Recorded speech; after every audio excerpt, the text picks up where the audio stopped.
तो नमस्कार दोस्तों, स्वागत है एक बार फिर से आपका हमारे YouTube channel the knowledge Gurukul में। तो दोस्तों, जैसा कि बीते कुछ दिनों से हमारी वीडियोस के अंतर्गत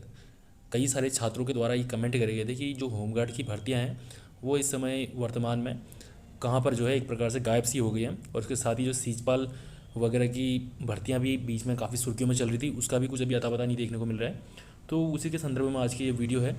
क्योंकि 1 से 2 दिन पहले हमें ये एक विज्ञापन प्राप्त हुआ है जो कि उत्तर प्रदेश सरकार का है, जिसमें लगभग 50,000 के आसपास यहाँ पर होमगार्डों की भर्ती से संबंधित एक जो हेडलाइन हमने देखी है सामने सामने आपकी है।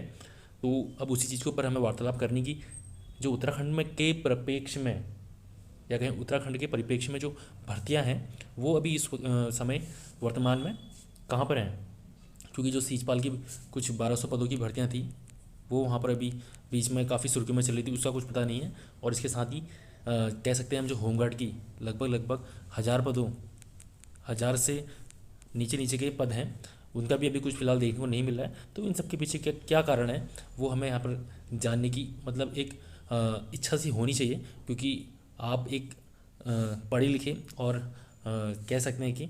एक आधुनिक युग के छात्र हैं। ऐसा नहीं है कि सरकार जो भी आपके लिए योजनाएं लाएंगी या जो भी भर्तियां लाएंगी केवल आप उनका लाभ लें, या जो चीज़ें नहीं आपके समक्ष उपलब्ध हो रही है उनके बारे में आप कोई जानकारी यहाँ पर नहीं रखें।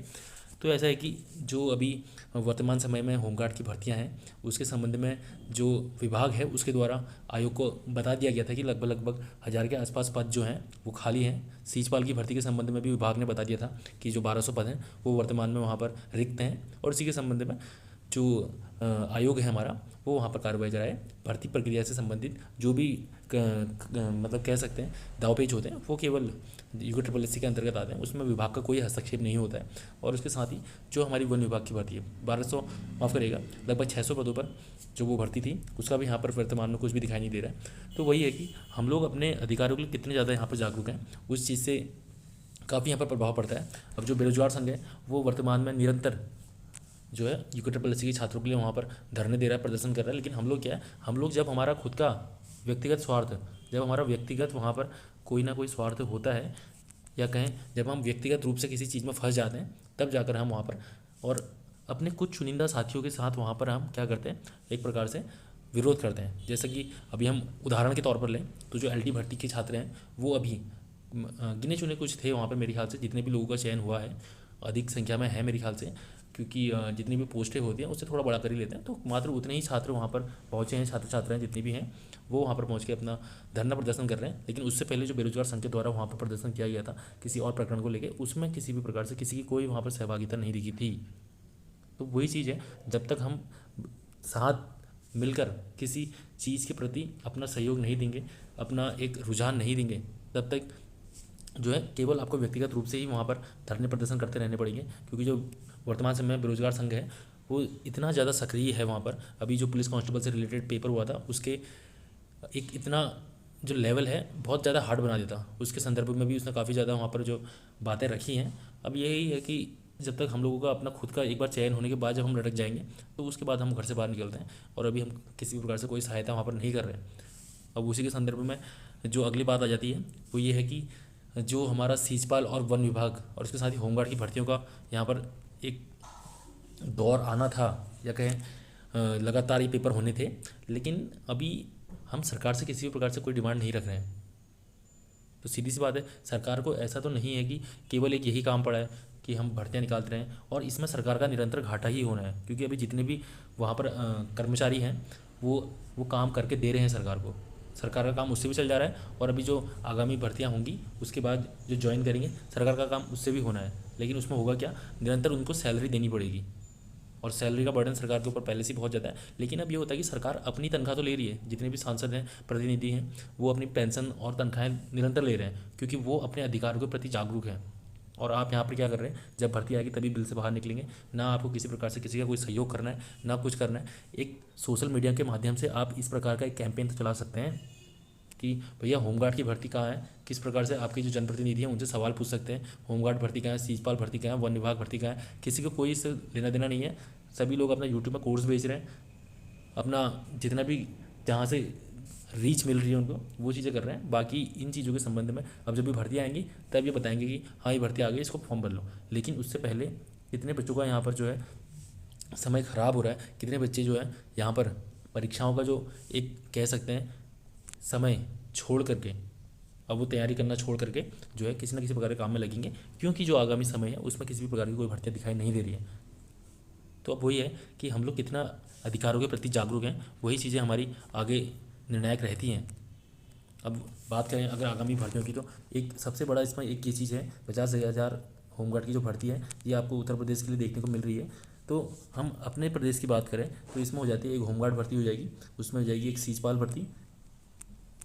सीजपाल की भर्ती है, और उसके बाद आ जाती है एक वन आरक्षक की भर्ती, उसके बाद आ जाती है हमारी स्केलर की भर्ती। तो ये जो भर्तियां हैं ये वर्तमान समय में जो है काफ़ी ज़्यादा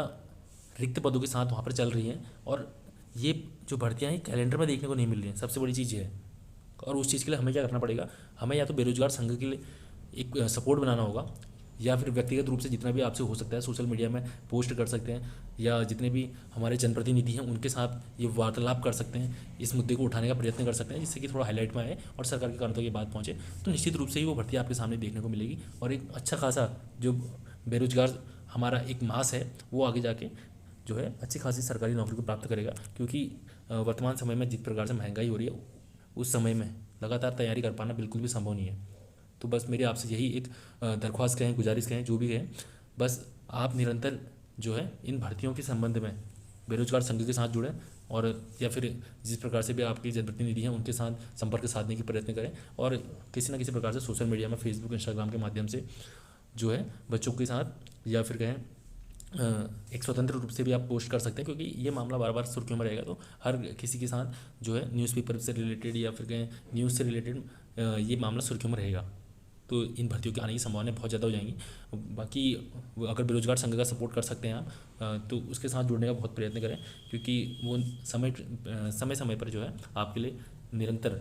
हर परिस्थिति में आपके साथ खड़ा रहता है। तो मेरा ऐसा कोई व्यक्तिगत संबंध बेरोजगार संघ के साथ नहीं है, लेकिन फिर भी मैं उनका काम देखता हूँ, काफ़ी ज़्यादा सराहनीय है उत्तराखंड के परिप्रेक्ष्य में। तो कोशिश करिएगा कि उनके साथ जुड़िए, और बाकी क्या कुछ आपकी राय है नीचे कमेंट बॉक्स में लिख सकते हैं। जितने भी हमारे यूट्यूब चैनल हैं उनके साथ आप किसी न किसी रूप से टेलीग्राम की वजह से जुड़ रहे हैं, किसी न किसी पेड कोर्स की वजह से जुड़ रहे हैं, लेकिन मैंने देखा कि हम लोग जो है BS निकी के संबंध में जो अपना एक कह सकें टेस्ट सीरीज चला रहे थे, उसमें किसी भी प्रकार से वहाँ पर रुझान नहीं देखने को मिला था। लेकिन जब हमने देखा कि जो हमारी कम्युनिटी पोस्ट है उसमें हमने जो उत्तराखंड की बुक्स हैं उनसे MCQs बना कर डालने, जो स्वतः निर्मित हमारे MCQs हैं वो बना कर डालने स्टार्ट करें, तो काफ़ी अच्छा रिस्पांस उसमें मिल रहा था। भले इसमें हमारा व्यक्तिगत रूप से कोई फ़ायदा नहीं है, लेकिन हम चाहते हैं कि आप उसका अच्छे से लाभ लें, क्योंकि कम्युनिटी पोस्ट में आपको ज़्यादा कुछ दिक्कत भी नहीं आती है, और एक अच्छा खासा आपका परीक्षण भी हो जाता है, क्योंकि निरंतर आपके समक्ष वो पोस्टें दिखाई देने को मिलती हैं। तो अगर वैसी ही कुछ लगातार पोस्टें आपको देखने को चाहिए, या फिर पूरे दिन भर आपको टेस्ट की तरह जो है MCQ लगाने के लिए चाहिए, तो आप टेलीग्राम चैनल के साथ जुड़ सकते हैं। कोशिश करूँगा कि इसका जो लिंक है इसी में डाल दूँ वीडियो के साथ। अगर ऐसा नहीं होगा तो जो कम्युनिटी पोस्ट है उसमें आपको टेलीग्राम चैनल का लिंक मिल जाएगा, वहाँ पर हमने लगातार जो है अपने एक MCQ के माध्यम से वहीं पर आप पोस्ट के तौर पे वो देख सकते हैं। पूरे दिन भर आप बिना किसी जो है असहजता के अपना टेस्ट लगा सकते हैं। बाकी क्या कुछ आपका इस पर मत है, निर्णय है, आप नीचे कमेंट बॉक्स में बता सकते हैं। ठीक है, इसके साथ मिलते हैं जल्दी की वीडियो में। धन्यवाद।